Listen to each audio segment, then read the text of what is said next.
केंद्रीय मंत्रिमंडल के मेरे साथी नितिन गडकरी जी, हरियाणा के मुख्यमंत्री नायब सिंह सैनी जी, दिल्ली के उपराज्यपाल विनय सक्सेना जी, दिल्ली की मुख्यमंत्री बहन रेखा गुप्ता जी,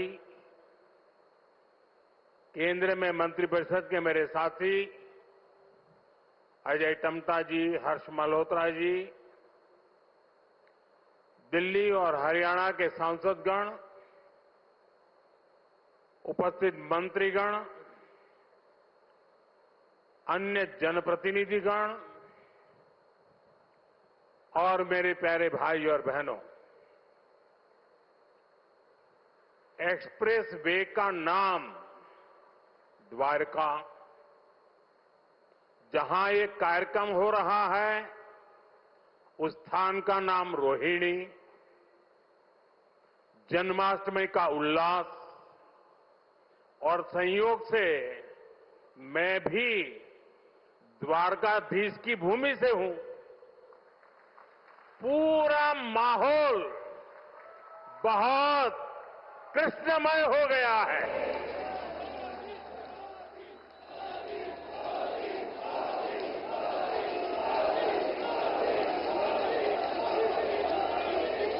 साथियों, अगस्त का ये महीना आजादी के रंग में, क्रांति के रंग में रंगा होता है। आजादी के इसी महोत्सव के बीच आज देश की राजधानी दिल्ली देश में हो रही विकास क्रांति की साक्षी बन रही है। थोड़ी देर पहले दिल्ली को द्वारका एक्सप्रेसवे और अर्बन एक्सटेंशन रोड की कनेक्टिविटी मिली है। इससे दिल्ली के, गुरुग्राम के, पूरे एनसीआर के लोगों की सुविधा बढ़ेगी। दफ्तर आना जाना, फैक्ट्री आना जाना और आसान होगा। सभी का समय बचेगा। जो व्यापारी, कारोबारी वर्ग है, जो हमारे किसान हैं, उनको विशेष लाभ होने वाला है। दिल्ली एनसीआर के सभी लोगों को इस आधुनिक सड़कों के लिए, आधुनिक इंफ्रास्ट्रक्चर के लिए बहुत बहुत बधाई देता हूं। साथियों, परसों 15 अगस्त को लाल किले से मैंने देश की अर्थव्यवस्था, देश की आत्मनिर्भरता और देश के आत्मविश्वास पर विश्वास से बात की है। आज का भारत क्या सोच रहा है, उसके सपने क्या है, संकल्प क्या है, ये सब कुछ आज पूरी दुनिया अनुभव कर रही है। और साथियों, दुनिया जब भारत को देखती है, परखती है, तो उसकी पहली नजर हमारी राजधानी पर पड़ती है, हमारी दिल्ली पर पड़ती है। इसलिए दिल्ली को हमें विकास का ऐसा मॉडल बनाना है जहां सभी को महसूस हो कि हां, ये विकसित होते भारत की राजधानी है। साथियों, बीते 11 साल से केंद्र में भारतीय जनता पार्टी की सरकार ने इसके लिए अलग अलग स्तरों पर निरंतर काम किया है। अब जैसे कनेक्टिविटी का विषय ही है, दिल्ली एनसीआर की कनेक्टिविटी में बीते दशक में अभूतपूर्व सुधार हुआ है। यहां आधुनिक और चौड़े एक्सप्रेस वे हैं। दिल्ली एनसीआर मेट्रो नेटवर्क के मामले में दुनिया के सबसे बड़े नेटवर्क इलाकों में से एक है। यहां नमो भारत जैसा आधुनिक रैपिड रेल सिस्टम है। यानी बीते 11 वर्षों में दिल्ली एनसीआर में आना जाना पहले के मुकाबले आसान हुआ है। साथियों, दिल्ली को बेहतरीन शहर बनाने का जो बीड़ा हमने उठाया है वो निरंतर जारी है। आज भी हम सभी इसके साक्षी बने हैं। द्वारका एक्सप्रेस वे हो या फिर अर्बन एक्सटेंशन रोड, दोनों सड़कें शानदार बनी है। पेरिफेरल एक्सप्रेसवे के बाद अब अर्बन एक्सटेंशन रोड से दिल्ली को बहुत मदद मिलने वाली है। साथियों, अर्बन एक्सटेंशन रोड की एक और विशेषता है, ये दिल्ली को कूड़े के पहाड़ों से भी मुक्त करने में मदद कर रही है। अर्बन एक्सटेंशन रोड को बनाने में लाखों टन कचरा काम में लाया गया है। यानी कूड़े के पहाड़ को कम करके उसे वेस्ट मटेरियल का इस्तेमाल सड़क बनाने में किया गया है और वैज्ञानिक तरीके से किया गया है। यहां पास में ही भलसवा लैंडफिल स्पा साइट है।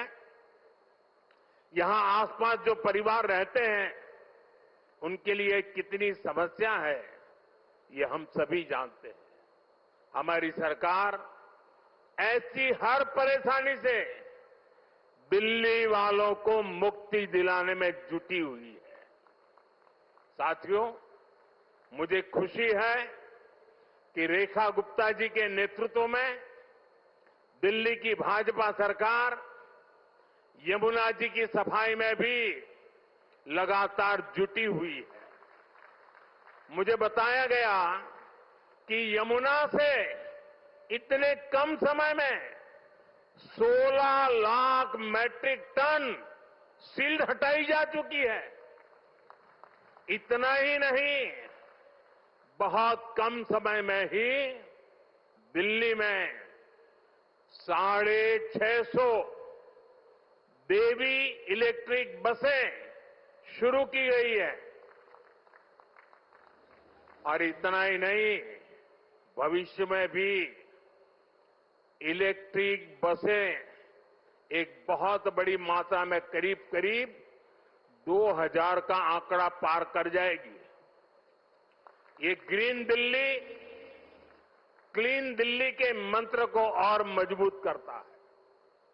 साथियों, राजधानी दिल्ली में कई वर्षों के बाद भाजपा सरकार बनी है। लंबे अरसे तक हम दूर दूर तक भी सत्ता में नहीं थे और हम देखते हैं कि पिछली सरकारों ने दिल्ली को जिस प्रकार से बर्बाद किया, दिल्ली को ऐसे गड्ढे में गिरा दिया था। मैं जानता हूं भाजपा की नई सरकार को लंबे अरसे से मुसीबतों बढ़ती जो गई थी उसमें से दिल्ली को बाहर निकालना कितना कठिन है। पहले तो वो गड्ढा भरने में ताकत जाएगी और फिर बड़ी मुश्किल से कुछ काम नजर आएगा। लेकिन मुझे भरोसा है दिल्ली में जिस टीम को आपने चुना है वो मेहनत करके पिछले कई दशकों से जो समस्याओं से गुजरे रहे हैं उसमें से दिल्ली को बाहर निकाल के रहेंगे। साथियों, ये सहयोग भी पहली बार बना है जब दिल्ली में हरियाणा में, यूपी और राजस्थान, चारों तरफ भाजपा सरकार है। ये दिखाता है इस पूरे क्षेत्र का कितना आशीर्वाद भाजपा पर है, हम सभी पर है। इसलिए हम अपना दायित्व समझकर दिल्ली एनसीआर के विकास में जुटे हैं। हालांकि कुछ राजनीतिक दल हैं जो जनता के इस आशीर्वाद को अभी भी पचा नहीं पा रहे। वो जनता के विश्वास और जमीनी सच्चाई दोनों से बहुत कट चुके हैं, दूर चले गए हैं।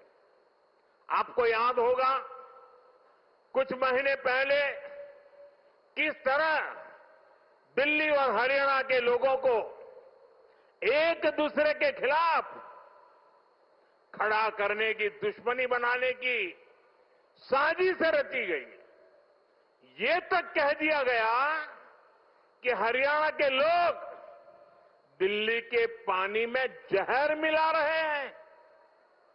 इस तरह की नकारात्मक राजनीति से दिल्ली और पूरे एनसीआर को मुक्ति मिली है। अब हम एनसीआर के कायाकल्प का संकल्प लेकर चल रहे हैं और मुझे विश्वास है ये हम करके दिखाएंगे। साथियों, गुड गवर्नेंस भाजपा सरकारों की पहचान है। भाजपा सरकारों के लिए जनता जनार्दन ही सर्वोपरि है। आप ही हमारा हाई कमांड है। हमारी लगातार कोशिश रहती है कि जनता का जीवन आसान बनाए। यही हमारी नीतियों में दिखता है, हमारे निर्णयों में दिखता है। हरियाणा में एक समय कांग्रेस सरकारों का था जब बिना खर्ची पर्ची के एक नियुक्ति तक मिलना मुश्किल था, लेकिन हरियाणा में भाजपा सरकार ने लाखों युवाओं को पूरी पारदर्शिता के साथ सरकारी नौकरी दी है। नायब सिंह सैनी जी के नेतृत्व में ये सिलसिला लगातार चल रहा है। साथियों, यहां दिल्ली में भी जो झुग्गियों में रहते थे, जिनके पास अपने घर नहीं थे, उनको पक्के घर मिल रहे हैं। जहां बिजली, पानी, गैस कनेक्शन तक नहीं था, वहां ये सारी सुविधाएं पहुंचाई जा रही है। और अगर मैं देश की बात करूं तो बीते 11 सालों में रिकॉर्ड सड़कें देश में बनी है। हमारे रेलवे स्टेशनों का कायाकल्प हो रहा है। वंदे भारत जैसी आधुनिक ट्रेनें गर्व से भर देती है। छोटे छोटे शहरों में एयरपोर्ट बन रहे हैं। एनसीआर में ही देखिए कितने सारे एयरपोर्ट हो गए हैं। अब हिंडन एयरपोर्ट से भी फ्लाइट कई शहरों को जाने लगी है। नोएडा में एयरपोर्ट भी बहुत जल्द बनकर तैयार होने वाला है। साथियों, ये तभी संभव हुआ है जब बीते दशक में देश ने पुराने तौर तरीकों को बदला है। देश को जिस स्तर का इंफ्रास्ट्रक्चर चाहिए था, जितनी तेजी से बनना चाहिए था, वो अतीत में नहीं हुआ। अब जैसे हमारा ईस्टर्न और western peripheral expressway, Delhi NCR को इसकी जरूरत कई दशकों से महसूस हो रही थी। यूपीए सरकार के दौरान इसको लेकर फाइलें चलनी शुरू हुई, लेकिन काम तब शुरू हुआ जब आपने हमें सेवा करने का अवसर दिया। जब केंद्र और हरियाणा में भाजपा सरकारें बनी, आज ये सड़कें बहुत बड़ी शान से सेवाएं दे रही है। साथियों, विकास परियोजनाओं को लेकर उदासीनता का ये हाल सिर्फ दिल्ली एनसीआर का नहीं था, पूरे देश का था। एक तो पहले इंफ्रास्ट्रक्चर पर बजट ही बहुत कम था। जो प्रोजेक्ट सैंक्शन होते थे वो भी सालों साल तक पूरे नहीं होते थे। बीते 11 सालों में हमने इंफ्रास्ट्रक्चर का बजट 6 गुना से अधिक बढ़ा दिया है। अब योजनाओं को तेजी से पूरा करने पर जोर है। इसलिए आज द्वारका एक्सप्रेसवे जैसे प्रोजेक्ट तैयार हो रहे हैं। और भाइयों बहनों, ये जो इतना सारा पैसा लग रहा है, इससे सिर्फ सुविधाएं नहीं बन रही है, ये परियोजनाएं बहुत बड़ी संख्या में रोजगार भी बना रही है।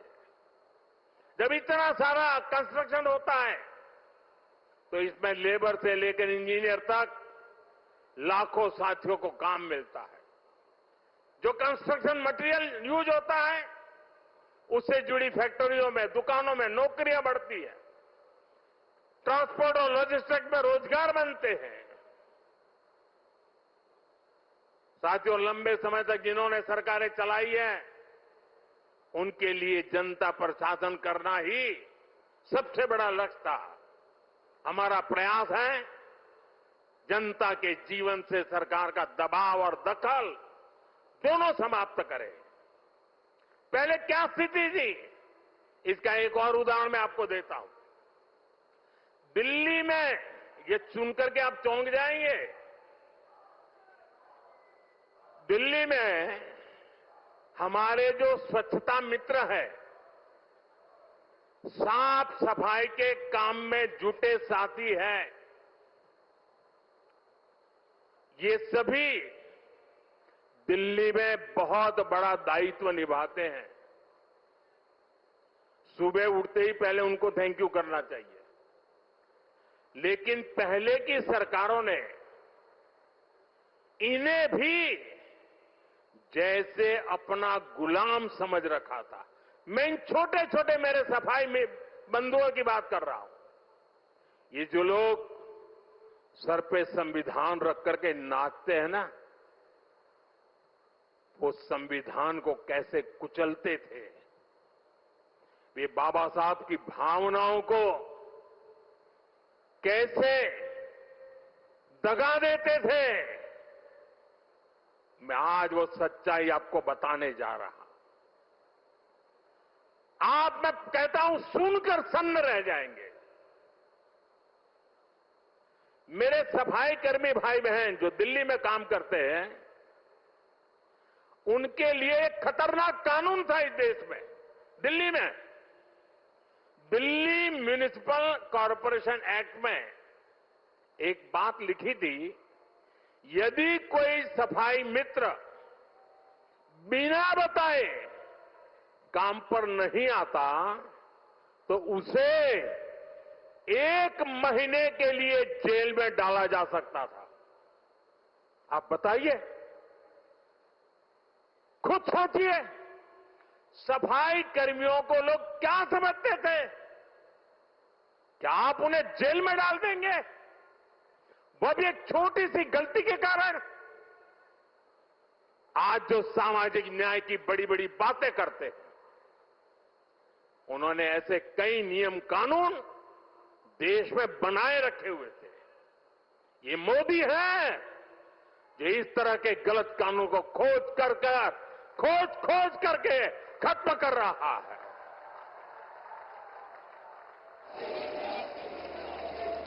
हमारी सरकार है तो सैकड़ों कानूनों को समाप्त कर चुकी है और ये अभियान लगातार जारी है। साथियों, हमारे लिए रिफॉर्म का मतलब है सुशासन का विस्तार। इसलिए हम निरंतर रिफॉर्म पर बल दे रहे हैं। आने वाले समय में हम अनेक बड़े बड़े रिफॉर्म्स करने वाले हैं ताकि जीवन भी और बिजनेस भी सब कुछ और आसान हो। साथियों, इसी कड़ी में अब जीएसटी में नेक्स्ट जनरेशन रिफॉर्म होने जा रहा है। इस दिवाली जीएसटी रिफॉर्म से डबल बोनस देशवासियों को मिलने वाला है।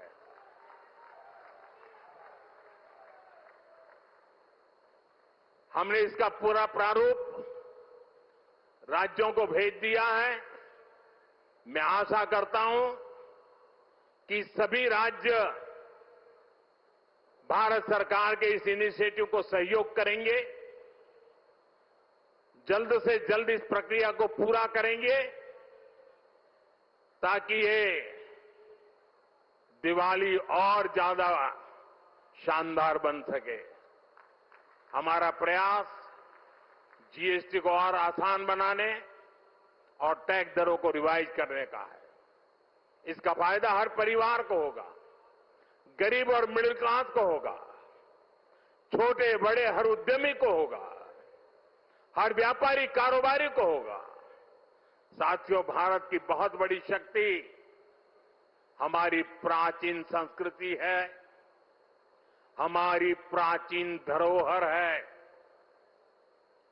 इस सांस्कृतिक धरोहर का एक जीवन दर्शन है, जीवंत दर्शन भी है। और इसी जीवन दर्शन में हमें चक्रधारी मोहन और चरखाधारी मोहन दोनों का परिचय होता है। हम समय समय पर चक्रधारी मोहन से लेकर चरखाधारी मोहन तक दोनों की अनुभूति करते हैं। चक्रधारी मोहन यानी सुदर्शन चक्रधारी भगवान श्री कृष्ण, जिन्होंने सुदर्शन चक्र के सामर्थ्य की अनुभूति कराई, और चरखाधारी मोहन यानी महात्मा गांधी, जिन्होंने चरखा चलाकर देश को स्वदेशी के सामर्थ्य की अनुभूति कराई। साथियों, भारत को सशक्त बनाने के लिए हमें चक्रधारी मोहन से प्रेरणा लेकर आगे बढ़ना है, और भारत को आत्मनिर्भर बनाने के लिए हमें चरखाधारी मोहन के रास्ते पर चलना है। हमें वोकल फॉर लोकल को अपना जीवन मंत्र बनाना है। साथियों, ये काम हमारे लिए मुश्किल नहीं है। जब भी हमने संकल्प लिया है, तब हमने करके दिखाया है। मैं छोटा सा उदाहरण देता हूं, खादी का। खादी विलुप्त होने के कगार पर पहुंच चुकी थी, कोई पूछने वाला नहीं था। आपने जब मुझे सेवा का मौका दिया, मैंने देश को आह्वान किया, देश ने संकल्प लिया, और इसका नतीजा भी दिखा। 1 दशक में खादी की बिक्री करीब करीब 7 गुना बढ़ गई है। देश के लोगों ने वोकल फॉर लोकल के मंत्र के साथ खादी को अपनाया है। इसी तरह देश ने मेड इन इंडिया फोन पर भी भरोसा जताया। 11 साल पहले हम अपनी जरूरत के ज्यादातर फोन इंपोर्ट करते थे। आज ज्यादातर भारतीय मेड इन इंडिया फोन ही इस्तेमाल करते हैं। आज हम हर साल 30-35 करोड़ मोबाइल फोन बना रहे हैं। 30-35 करोड़ मोबाइल फोन बना रहे हैं और एक्सपोर्ट भी कर रहे हैं। साथियों, हमारा मेड इन इंडिया, हमारा यूपीआई आज दुनिया का सबसे बड़ा real time digital payment platform बन चुका है। दुनिया का सबसे बड़ा। भारत में बने रेल कोच हो या फिर लोकोमोटिव, इनकी डिमांड अब दुनिया के दूसरे देशों में भी बढ़ रही है। साथियों, जब ये रोड इंफ्रास्ट्रक्चर की बात आती है, भारत ने एक गति शक्ति प्लेटफॉर्म बनाया है। 1600 लेयर, 1600 लेयर डेटा के हैं उसमें, और किसी भी प्रोजेक्ट को वहां पर कैसी कैसी परिस्थितियों से गुजरना पड़ेगा, किन नियमों से गुजरना पड़ेगा, वाइल्ड लाइफ है कि जंगल है कि क्या है, नदी है, नाला है, क्या है, सारी चीजें मिनटों में हाथ लग जाती हैं और प्रोजेक्ट तेज गति से आगे बढ़ते हैं। आज गति शक्ति की एक अलग यूनिवर्सिटी बनाई गई है और देश की प्रगति के लिए गति शक्ति एक बहुत बड़ा सामर्थ्यवान मार्ग बन चुका है। साथियों, एक दशक पहले तक हम खिलौने तक बाहर से इंपोर्ट करते थे, लेकिन हम भारतीयों ने संकल्प लिया वोकल फॉर लोकल का, तो ना सिर्फ बड़ी मात्रा में खिलौने भारत में ही बनने लगे, लेकिन बल्कि आज हम दुनिया के 100 से ज्यादा देशों को खिलौने निर्यात भी करने लगे। साथियों, इसलिए मैं फिर आप सभी से, सभी देशवासियों से आग्रह करूंगा, भारत में बने सामान पर हम भरोसा करें। भारतीय हैं तो भारत में बना ही खरीदें। अब त्योहारों का सीजन चल रहा है, अपनों के साथ अपने लोकल उत्पादकों की खुशियां बांटें।